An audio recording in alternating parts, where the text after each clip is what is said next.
চম্পা, এই চম্পা, তুই ভালো মুরগিটা ফেলাই দিচ্ছিস কেন?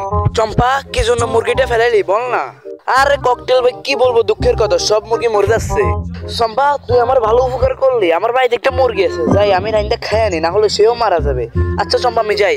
আপনি এই ছবি দুটির মতো কাকে বেশি ভালোবাসেন? আপনি যদি আমার মতো মাকে বেশি ভালোবেসে থাকেন, ভিডিওটি অবশ্যই লাইক এবং সাবস্ক্রাইব করবেন। আপনি যদি তা না করেন, তাহলে আমি বুঝে নিব আপনি টাকাকে বেশি ভালোবাসেন। ককটেলকে তো পোকা বানানো হয়ে গেছে, আমার মুরগিটা উঠে বাড়ি দিকে যাই। আমার মুরগিটা দেখি ভালো আছে, ককটেল আজকে সব কিছু খেয়ে নিবো।